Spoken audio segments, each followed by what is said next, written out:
मिरपुखा division जो director साहब मोहतरम साईं फ़कीर मोहम्मद ख़ासकली साहब, सर अॼु असांजी तंज़ीम पेटेलर जी डिवीज़न मिरपुखा जी इहदेदारनि जी तव्हां सां जेको गॾिजाणी जेको एजेंटाऊं हुयूं उनमें तव्हां बहितरीनु हिकिड़ो कोऑपरेट कयो आहे ऐं असीं चाहियूं था असां हीउ तव्हांजो पैगाम सभई उस्तादनि ना वञे, तव्हांजो थोरो मौक़ूफ़ अची वञे। महिरबानी।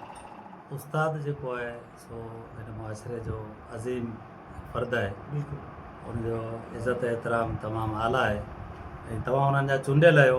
तव्हांजी अञा वधीक इज़त आहे हिन में, छो तव्हां उस्ताद तनज़ीम जा उस्तादनि जे मसइलनि जे हल जे लाइ हिकिड़ी तनज़ीम आहे तव्हांजी, ऐं तव्हां जेके मुतालबा पेश कया आहिनि, जेके ग्रीवेंसेस पेश कया आहिनि, असांजे वस में जेके हुआ असां हल कयासीं ऐं ॿिया जेके पेंडिंग में आहिनि इंशाल्लाह हल कंदासीं रिआयती बुनियाद ते।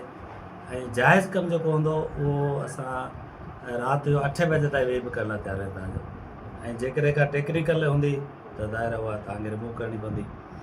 ऐं ॿी ॻाल्हि इहा आहे त तनज़ीम जेका आहे उहा सिर्फ़ु उस्तादनि जे हक़ लाइ न हुअणु खपे, पर उस्तादनि असां हिन सोसाइटी जा आहियूं, ज़िम्मेवार फ़र्द आहियूं, त असां स्कूलनि quality education improvement of education ते बि असां पंहिंजो रोल प्ले कयूं। को करिकुलर एक्टिविटीज़ लाइ असां हिते असां मैडम इरम नाज़ खे मुख़्तसिस कयो हिन कम लाइ, उन सां तव्हांजे तनज़ीम जा माण्हू मिलनि, को करिकुलर एक्टिविटीज़ खे उजागर कनि, ॿारनि में शौर पैदा थिए।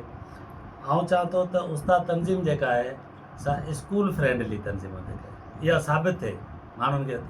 असां ॾिसो मुख़्तलिफ़ एडॉप्शन अचनि पिया, स्कूल जूं सेफ अचनि पिया, ॿिया अचनि पिया, त इहे छाजे करे, इन करे जो असां वेरी सॉरी असां एतिरी तवजो न ॾेई सघिया जेके ॾियणु खपंदी असांजे प्राइमरी स्कूलनि खे। त उहो जेको खाल असांखे रहिजी वियो आहे उनखे भरण जे लाइ भरपूर तव्हांजे तावन जी ज़रूरत पवंदी। असांजे लाइ हिकु जेको कमु हूंदो असां हाज़िर आहियूं ऐं तव्हां इंशाल्लाह असां बिल्कुलु सर असांजे पेटेलर जो जेको आइन आहे उनमें पहिरियों लफ़्ज़ इहो ई आहे त पहिरीं तालीम पोइ तनज़ीम।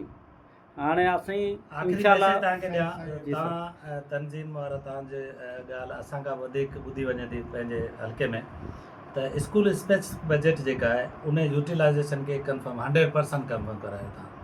सरदार अली शाह साहब मिनिस्टर एजुकेशन उन हींअर जेको इहे एलोकेशन डायरेक्ट हेडमास्टर इकोनॉमिक कई आहे, हुन सां वॾो हिकिड़ो इनकलाबी क़दम आहे जंहिंसां स्कूलनि जी इंफ्रास्ट्रक्चर ऐं रिनोवेशन थींदी ऐं स्कूल जो लुक आफ्टर बहितरीनु लुक बहितरीनु थींदो ऐं हिन सां तइलीमी मयार बि सुधरंदो।